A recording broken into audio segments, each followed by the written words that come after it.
Hello and welcome back to the channel बच्चों। Chapter 7 हमने पढ़ा था क्लास 12 के मैक्रो इकोनॉमिक सेक्शन से। आज हम पढ़ेंगे चैप्टर नंबर 8।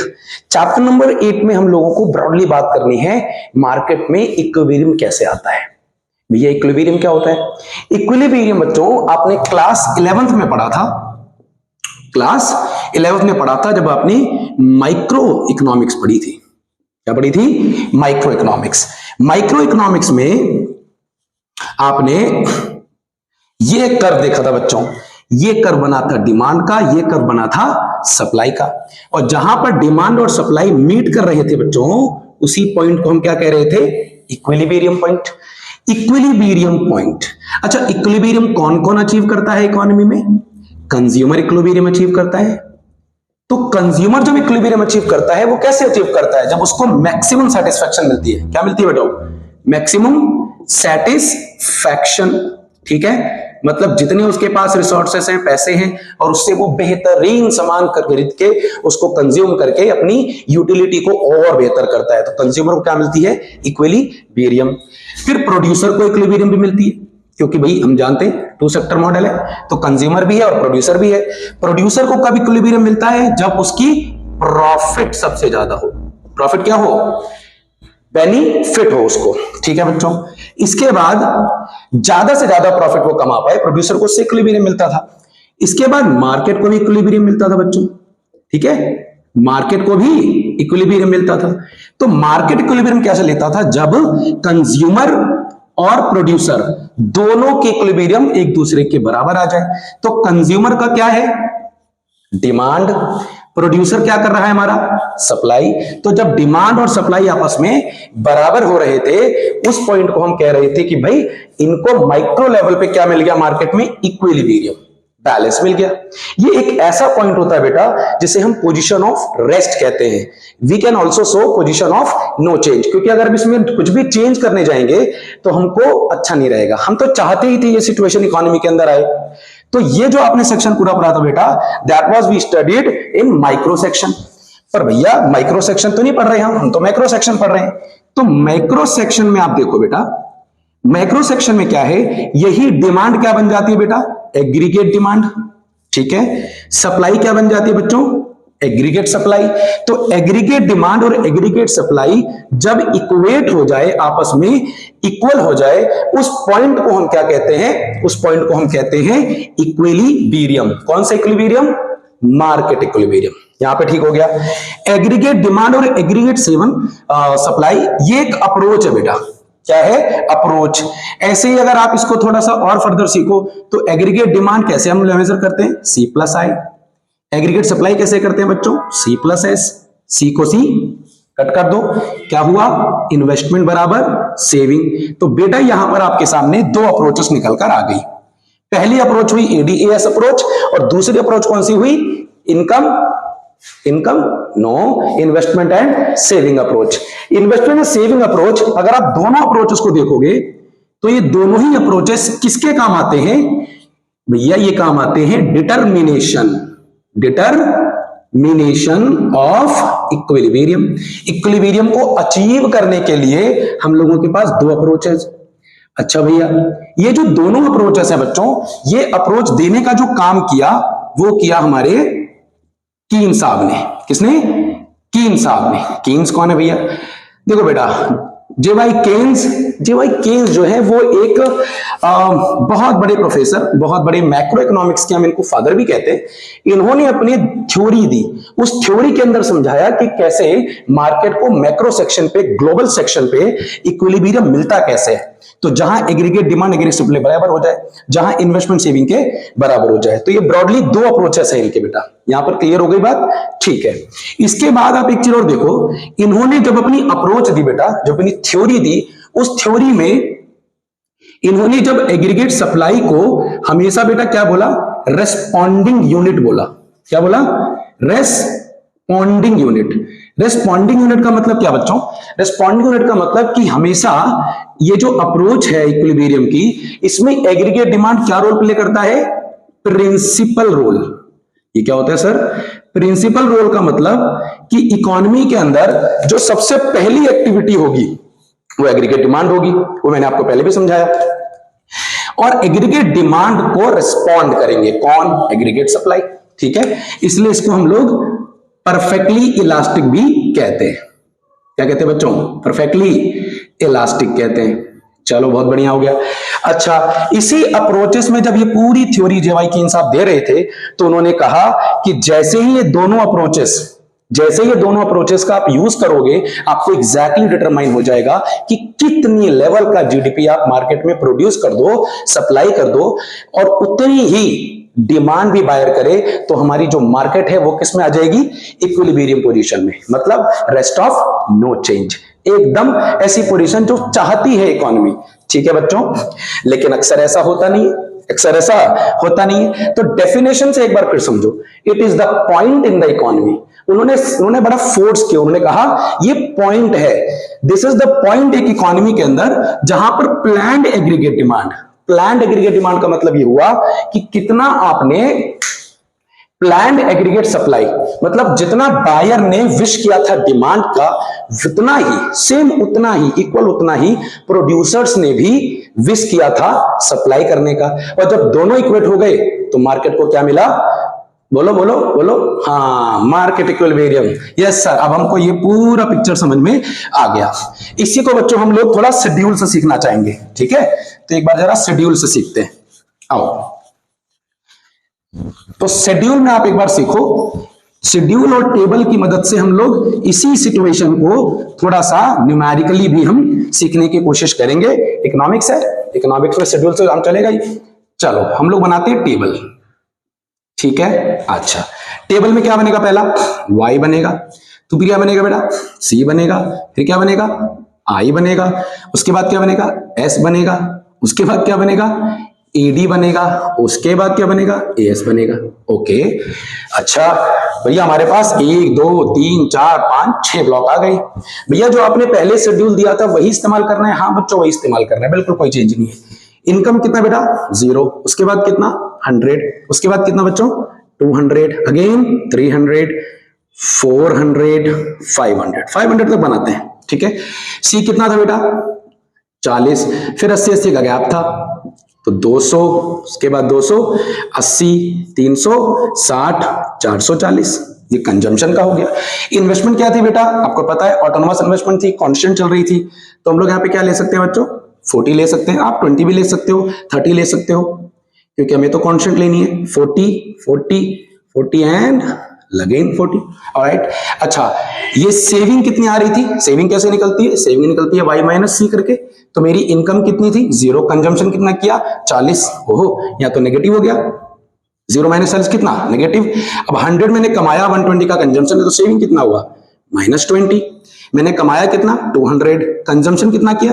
200, बचा क्या? कुछ भी नहीं, कुछ भी सेव नहीं किया। 300 में से 280 गया, और इसी तरीके से माइनस करते रहो, इसमें से ये माइनस कर दो, लास्ट 500 में से 440 को माइनस कर दो। नाउ सेविंग भी तैयार हो गया बच्चों।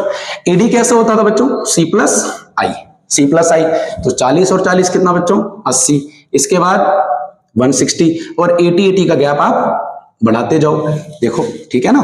इसके बाद 320, अगेन 40, 400 हो गया, इसके बाद इसको करो 480, ठीक हो गया। चलो, इस वाली चीज को हम क्या कहते थे बेटा? याद है? पॉज करके बताओ क्या होगा? Autonomous investment. ये चीज क्या थी बेटा? ये थी सी बार का मतलब ऑटोनॉमस कंजम्पशन। जब इनकम कुछ नहीं होती तो कुछ ना कुछ तो कंजम्पशन होती है, ठीक है। और जहां पर आपका कंजम्पशन ऑटोनॉमस पे होता है, कहां पर? ऑटोनॉमस पे होता है, हमारी सेविंग नेगेटिव हो जाती है। सेविंग हमने कल पर पढ़ा, उसमें नेगेटिव से मामला स्टार्ट होता है, ठीक हो गया। एएस कैसे निकलता है? एएस निकलता है सी प्लस एस से, पर सी प्लस एस का मैं आपको नहीं करके दिखा रहा, मैं क्या लिख रहा हूं? 0, 100, 200, 300, 400 एंड 500, क्योंकि मुझे तो पता था एएस क्या आने वाला है, कैलकुलेशन की जरूरत ही नहीं है। अच्छा, यहां जरूरत नहीं है, क्यों? क्योंकि एएस किससे आइडेंटिकल होता है बच्चों? इनकम से। तो जिससे वो आइडेंटिकल होगा वो तो सेम ही होगा। देखो एकदम सेम है कि नहीं? बिल्कुल भैया, बिल्कुल सेम है, ठीक है। अब हमने इस पूरे शेड्यूल के अंदर जरा ध्यान से देखो बच्चों कि कहां पे वो पोजीशन आ रही है जहां पर एग्रीगेट डिमांड एग्रीगेट सप्लाई के बराबर हो रही है। सबसे पहले हम एग्रीगेट डिमांड और एग्रीगेट सप्लाई के अप्रोच की बात करेंगे। ठीक है, ये देखो बच्चों, ध्यान से देखोगे तो ये 200 एडी कहां पर है बेटा? एडी देखो 200 कहां पर है? अच्छा, ये 200 आ गया, ये कितना था बेटा? वाई। हमें कहां देखना है अब? एडी में देखना है। कहां देखना है? एडी में देखना है। तो अगर आप ध्यान से देखोगे तो यहां पर हम लोग 200 लेवल पर हैं। ठीक है बच्चों, अब यहां देखो बेटा, वाई तो क्लियर हो गया। अब एडी में देखो, कहीं पे आपको दिख रहा है 200? तो बच्चों टेबल में आप अगर देख रहे हो तो यहां देखो क्या हो रहा है, ये देखो 400 लेवल। तो यहां ये जो पोजीशन आप देख रहे हो, इसको अगर पूरा मैं स्ट्रेच कर दूं, इट विल लाइक दिस। ठीक है, देखो एग्रीगेट डिमांड कितना? 400। एग्रीगेट सप्लाई भी कितना बच्चों? 400। इट मींस कि कीनेसियन थ्योरी के कॉन्सेप्ट के मुताबिक जहां पर एग्रीगेट डिमांड बराबर हो जाता है एग्रीगेट सप्लाई के, मार्केट को क्या मिलती है? इक्विलिब्रियम मिलती है। अच्छा, इस पोजीशन पे हम लोग क्या कह सकते हैं कि एग्रीगेट डिमांड बराबर एग्रीगेट सप्लाई हुई बच्चों। ठीक हो गया? अब एक चीज नोटिस करो जल्दी से, इसको जरा फटाफट से रफ कर दें। ठीक है, तो ये चीज आप जो है पॉज करके फटाफट से टेबल देखो जल्दी से। Done, okay. चलो अब जरा यहां पे ध्यान से देखना, यहां पर क्या हो रहा था?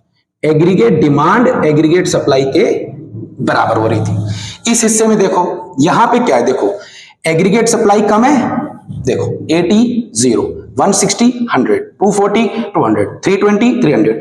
ये पूरी सिचुएशन आप देखोगे तो हमारा एग्रीगेट डिमांड ज्यादा है। एग्रीगेट डिमांड ज्यादा है किससे? एग्रीगेट सप्लाई से। और यहां अगर आप देखोगे नीचे, यहां देखो एग्रीगेट सप्लाई ज्यादा हो गई, तो हम कह सकते हैं कि भाई एडी जो है अब यहां लेस देन है एग्रीगेट सप्लाई से। तो तीन फेस हो गए बेटा। पहला फेस क्या हुआ? जहां पर एग्रीगेट डिमांड ज्यादा। सेकंड फेस जो कि बहुत बढ़िया वाला फेस है, एग्रीगेट डिमांड एग्रीगेट सप्लाई के बराबर है। और तीसरे फेस में हमारी एग्रीगेट सप्लाई अब बाउंस बैक की और अब बढ़ गई। ठीक है, तो एग्रीगेट डिमांड और एग्रीगेट सप्लाई के पूरे अप्रोच में आप देखोगे यहां पर एग्रीगेट डिमांड बढ़ने का, सबसे पहले ये समझो कि इसका मतलब क्या है। इसका मतलब यह है कि यहां जो एग्रीगेट एक्सपेंडिचर है, मतलब कि जो प्लान्ड डिमांड है, कौन सी डिमांड बच्चों? Planned demand. जो कस्टमर हाउस होल्ड जो खर्चा करने जा रहे हैं वो खर्चा ज्यादा है, मतलब डिमांड ज्यादा कर रहे हैं, और उसके अगेंस्ट में जो हमारी एग्रीगेट सप्लाई है वो कम है। तो ऐसी सिचुएशन में मार्केट के अंदर कौन सी सिचुएशन या क्या प्रॉब्लम होती है, उसको हम कहते हैं बेटा अनफुलफिल्ड डिमांड। क्या कहते हैं बच्चों? Unfulfilled demand. अनफुलफिल्ड डिमांड का मतलब यह है कि लोग ज्यादा आ रहे हैं मार्केट में खरीदने के लिए, बाइंग ज्यादा हो रही है, लेकिन उसके अगेंस्ट में सप्लाई है ही नहीं। जब सप्लाई नहीं होगी तो डिमांड ऊपर होते ही प्राइस ऊपर होते ही इकोनॉमी के अंदर इन्फ्लेशन का मगरमच्छ आएगा। अब महंगाई बढ़ेगी तो इसको कैसे हम करें, इक्विलिब्रियम में कैसे लेकर आए? तो देखो बच्चों, एग्रीगेट सप्लाई कम होने का मतलब सिंपल समझो कि अगर मैं इसको इस तरह से लिख दूं, एग्रीगेट सप्लाई वाई एक ही बात है। अगर ये इस तरह से हो रहा है मतलब हमारा इनकम लेवल कम हो रहा है। क्या हो रहा है? इनकम लेवल कम हो रहा है। अब इनकम लेवल को बढ़ाया कैसे जाए? इनकम लेवल को बढ़ाने के लिए आपको ये वाली टेक्निक यूज करनी पड़ेगी इकोनॉमी में, लेबर इंटेंसिव टेक्निक। क्लास 11 में आपने पढ़ा था। और इससे क्या होगा? इससे लेबर को एम्प्लॉयमेंट मिलना शुरू हो जाएगा। एम्प्लॉयमेंट मिलेगा, रोजगार मिलेगा, तो रोजगार मिलेगा, उनके पास इनकम जाएगी। इनकम जब जाएगी तो फिर इनकम लेवल जो कम है वो ऊपर की तरफ आएगा। तो एडी कहां है? यहां। इनकम लेवल कहां है? यहां। जैसे जैसे लेबर को रोजगार मिलेगा, एम्प्लॉयमेंट मिलेगी, दिस विल राइज, ये ऊपर आएगा, इक्वेट होगा। पहला क्या है? लेबर को एम्प्लॉयमेंट दिया जाए। दूसरा, प्रोडक्शन को बढ़ाया जाए। जब प्रोडक्शन बढ़ेगा मतलब आउटपुट बढ़ेगा, मतलब जीडीपी बढ़ेगी। जीडीपी बढ़ने का मतलब है सीधा सीधा इनकम बढ़ेगी। और जब इनकम बढ़ेगी, इनकम के बढ़ने से फिर ये ऊपर आएगा। और ये तब तक चलता रहेगा इकोनॉमी में जब तक ये दोनों इक्वेट ना हो जाएं। और जैसे ही ये इक्वेट होंगे, सेकंड फेज आ गया। सेकंड फेज के अंदर एग्रीगेट डिमांड एग्रीगेट सप्लाई के बराबर हुई। बहुत बढ़िया। अब आपको पता है कि भैया यहां पर पोजीशन ऑफ नो चेंज है, हमें कुछ करना नहीं, लेकिन मार्केट तो वोलाटाइल है ना, वो तो चेंज होता ही रहता है उसके अंदर। अब जो चेंज होता रहता है उसमें थर्ड फेज भी हमको देखने को मिलेगा जहां पर एग्रीगेट सप्लाई ज्यादा हो गई। अब एग्रीगेट सप्लाई ज्यादा होने का मतलब है इनकम लेवल ऊपर और डिमांड, इसका मतलब कि ज्यादातर जो एग्रीगेट सप्लाई है वो ज्यादा हो गई। इसका मतलब ये कि जो आपके पास सप्लाई है वो ज्यादा है और उसके अगेंस्ट में डिमांड कम हो रही है। और डिमांड कम होने का सीधा मतलब ये होता है बच्चों मेरे कि आपको डिमांड बढ़ानी पड़ेगी। और डिमांड कम होने का मतलब क्या हुआ बच्चों? अनसोल्ड स्टॉक, ये भी एक प्रॉब्लम फेस करनी पड़ेगी। एक तो यही थी आपकी, कौन सी थी? Unfulfilled demand.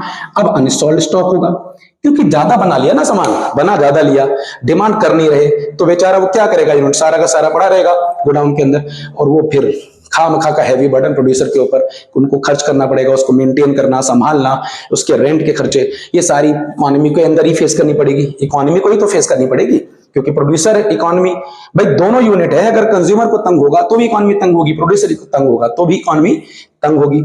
हम ये चाहते हैं कि हम इस पोजीशन में कैसे भी इक्विलिब्रियम को अचीव करें, कैसे भी करके शॉर्ट रन में, जहां पे टेक्नोलॉजी का कोई रोल नहीं होता, जहां पे सिर्फ और सिर्फ एम्प्लॉयमेंट लेवल से ही हम आउटपुट को डिसाइड करते हैं, वो कैसे हम और बेहतर कर सकते हैं। ठीक है, यहां पर आपको समझ में आ गया। अच्छा, ये पूरा फेस होने के बाद हमने एक अप्रोच तो पढ़ ली, कौन सी थी? ADAS approach. अब इसी अगर एडीएएस अप्रोच में अगर आप थोड़ा सा इसको कर्व से अगर हम समझें, हाँ सर कर्व से समझा दो, कर्व से हम समझाएं, इसको रैप जरा रैप करो। ठीक है, लो जी, अब इसको जरा समझे जरा कर्व से। ये देखो, ये क्या होता है? एग्रीगेट सप्लाई हुआ, क्या हुआ बच्चों? एग्रीगेट सप्लाई 45 डिग्री पे होता है, पता ही है आपको। यहां पर आपका क्या होता है बेटा? ये जी क्या है? इनकम लेवल कह लो, जीडीपी लेवल कह लो, आउटपुट कह लो, एक ही बात है। ठीक है, यहां पे आप क्या शो कर रहे हो? फिलहाल तो मैं यहां पे शो करूंगा अपना एडी, क्योंकि मैं एडीएस अप्रोच को ही पढ़ रहा हूं। ठीक हो गया। अच्छा, ये क्या चीज उठ रही है? ये आपकी क्या उठ रही है बच्चों? एडी। ऑलराइट। अच्छा, ये क्या पॉइंट हुआ? ओहो हो, यही है इक्विलिब्रियम पॉइंट, यही है इक्विलिब्रियम पॉइंट, जहां पर ये चीज, जहां पे अगर मान लीजिए यहां पे कितना लेवल ऑफ इनकम था? 400 था ना, तो यहां 400 लिखो। मतलब 400 लेवल के कमोडिटीज जब सप्लाई हो रही है, प्रोड्यूस हो रही है, उस लेवल में आपकी जो इकोनॉमी है वो एकदम परफेक्टली इलास्टिक पे आ गई, मतलब एकदम इक्विलिब्रियम पोजीशन में आ गई। ठीक हो गया, ये आपने पूरा सीख लिया। ठीक है, एक बार इसको जो है, इसको खुद भी बेटा, ये जो मैंने शेड्यूल बनाया है ना, इस शेड्यूल से आप इसको प्लॉट करना, परफेक्ट पॉइंट आपको मिलेगा। ठीक है, डन। चलो, अब बच्चों अगर आप सेकंड अप्रोच को अगर याद है, तो सेकंड अप्रोच क्या थी? सेविंग इन्वेस्टमेंट अप्रोच, जहां पर सेविंग इन्वेस्टमेंट आपस में इक्वेट कर रहे थे। ठीक है, अच्छा सेविंग इन्वेस्टमेंट आप देखो कि अगर मैं यहां पर देखूं, ये भी तो देखो ना ध्यान से, ये देखो भैया, ये तो वही जो आपने सर्कल पूरा बॉक्स बनाया था तो वही आ गया। हाँ, यहां पर भी इस पॉइंट को देखो, इसको मैं थोड़ा सा अगर इसको हटा दूं बच्चों, आपने पॉज करके स्क्रीनशॉट ले लेना। ठीक है, ओके, ध्यान से देखो यहां पे क्या सिचुएशन चल रही है बताइए? इन्वेस्टमेंट ज्यादा है ना, यहां देखो इन्वेस्टमेंट, यहां सेविंग से ज्यादा चल रहा है, तो हम क्या बोलेंगे कि इन्वेस्टमेंट ग्रेटर देन सप्लाई। इस पॉइंट पे आ गए तो ये तो भैया, ये तो बहुत बढ़िया है ही है। तीसरे में एकदम रिवर्स हो गई, मतलब आपकी सेविंग ज्यादा हो गई। इसका जरा इंप्लीकेशन सीखो जल्दी से। इन्वेस्टमेंट ज्यादा होने का मतलब क्या है? कि लोग जो है ज्यादातर डिमांड कर रहे हैं और सेविंग कम कर रहे हैं। क्या कर रहे हैं बेटा? सेविंग कम कर रहे हैं। तो अगर इन्वेस्टमेंट ज्यादा हो गई, सेविंग कम हो गई, तो ये समझो ये इन्वेस्टमेंट है, ये सेविंग है, हमको सेविंग को कहां ले जाना पड़ेगा? ऊपर। इसका मतलब लोग ज्यादा खर्च कर रहे हैं बच्चों, लोग ज्यादा खर्च कर रहे हैं, लोग ज्यादा खर्च कर रहे हैं। इसका मतलब है कि आपको अपने जो आउटपुट है, जो प्रोडक्शन है, वो आपको क्या करनी पड़ेगी? इंक्रीज। अब जरा एक बात समझना बच्चों मेरे, इन्वेस्टमेंट और सेविंग में एक बात और मैं बताऊं आपको क्लियर करके, कि इन्वेस्टमेंट ज्यादा होने से सिर्फ एक मतलब है बच्चों, इन्वेस्टमेंट और सेविंग। तो इन्वेस्टमेंट और सेविंग में जहां पर इन्वेस्टमेंट ज्यादा हो रही है, इसका मतलब ये बेटा कि एग्रीगेट एक्सपेंडिचर, कौन सा? एग्रीगेट जो एक्सपेंडिचर है वो बहुत ज्यादा है, ज्यादा है। ठीक है, अब जरा और समझो, जैसे ही आपका एग्रीगेट इन्वेस्टमेंट, एग्रीगेट तो कर चुके हम, इन्वेस्टमेंट ऊपर, सेविंग नीचे। सेविंग नीचे होने का मतलब यह है कि इनकम लेवल नीचे है, हमको इनकम लेवल को राइज करेंगे, क्योंकि इनकम लेवल बढ़ेगी तो सेविंग ऑटोमेटिकली बढ़ता जाता है एक पॉइंट के बाद। ये आपने चैप्टर 7 में सीखा हुआ है, ठीक है। तो अब जब इनकम लेवल बढ़ाएंगे, इनकम लेवल कैसे बढ़ाएंगे, जैसे हमने वीडियो से में सीखा, तो इनकम लेवल बढ़ेगी, इन्वेस्टमेंट बढ़ेगी, और जैसे ही आपकी इनकम लेवल राइज करेगी, आपका जो पॉजिटिव रिलेशन सेविंग के साथ है, सेविंग भी ऊपर जाएगा। तो सेविंग के ऊपर आने तक ये अप्रोच चलती रहेगी, तब तक जब तक हम इसको अचीव ना कर ले, ठीक है। चलो शाबाश, ये भी सीख गए आप, ठीक है। ये क्लियर हो गया बेटा। इंप्लीकेशन वगैरह एग्जाम में आती है। इसके बाद हम यहां देखें, अब यहां पे सेविंग ज्यादा है, यहां पर सेविंग ज्यादा है, इसका मतलब अब यहां पे एक सिचुएशन आएगी बच्चों। ये वाली अप्रोच एडीएस अप्रोच के अंदर लगभग सेम ट्रीटमेंट है। कैसे? सेविंग ज्यादा है, ये सेविंग ज्यादा है, इन्वेस्टमेंट कम है, इन्वेस्टमेंट बढ़ाना पड़ेगा। इसका मतलब ये कि यहां पर एक सिचुएशन हो रही है। क्या सिचुएशन हो रही है? अनसोल्ड स्टॉक की, मतलब इनकम लेवल को कम करना पड़ेगा। इनकम लेवल कम होगा तब जाके सेविंग कम होगी। इनकम लेवल कम करने का मतलब कि जो प्रोडक्शन लेवल है उसको गिराना होगा। प्रोडक्शन लेवल कैसे गिरेगा? प्रोडक्शन लेवल गिराने के लिए आपको जो काम करने वाले, रोजगार करने वाले, लेबर इंटेंसिव टेक्निक का जो यूज कर रहे थे, आपको एलआईटी से शिफ्ट होना पड़ेगा थोड़ा सा सीआईटी की तरफ, मतलब कैपिटल इंटेंसिव टेक्निक। और लोगों की इस दरमियान बहुत सारी नौकरियां जाएंगी। और आप सुनते होंगे न्यूज में कि इस टाइम पीरियड में बहुत सारे लोगों की नौकरियां गई हैं। तो वो नौकरियां प्रोड्यूसर क्यों निकालते हैं अपने जो काम करने वाले लोगों को? क्योंकि सिचुएशन ही ऐसी होती है, प्रोड्यूसर को प्रोडक्शन को, फर्म्स को प्रोडक्शन को नीचे करना पड़ेगा। और वो रिड्यूस करने के लिए फिर वो कहां से सैलरी देंगे? कमाई इनके बेचारे कहां से देंगे? ऑलरेडी अनसोल्ड स्टॉक उनके पास है, तो वो फिर उनको नौकरी से निकालने लग जाते हैं। ये फिर एक अलग प्रकार की प्रॉब्लम आती है इकोनॉमी के अंदर, ठीक है। तो ये अप्रोच आप पूरा सीख चुके हो, डन हो गया। यहां पर इसको अगर हम कर्व से सीखें, इसको अगर आप कर्व से सीखो, तो ये मामला कैसा होता था बेटा? सेविंग, इन्वेस्टमेंट कैसी होती है? कांस्टेंट। ये कौन सी पोजीशन हुई? ये कौन सी पोजीशन बेटा? ये ही पोजीशन है इक्विलिब्रियम पॉइंट, ठीक हो गया। यहां पे देखो बेटा, सेविंग, इस पॉइंट को देखो, यहां सेविंग इन्वेस्टमेंट से ज्यादा है, डन। यहां देखोगे तो इन्वेस्टमेंट, जो ये वाला कर्व है, ये सेविंग से ज्यादा है, और इस पॉइंट पे इन्वेस्टमेंट बराबर सेविंग हो गया, ठीक है बच्चों।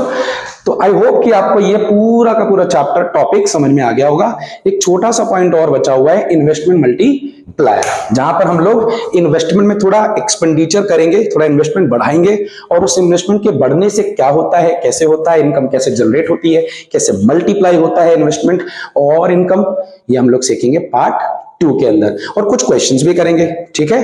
तब तक इसको रिवाइज करिए, चैप्टर 7 को जरूर पढ़ लीजिए, इसको सही से तैयार कर दीजिए। जितने भी क्वेश्चन आएंगे बेटा, बहुत इजी होता है ये चैप्टर, मार्क्स लेना कोई टेंशन का काम नहीं है।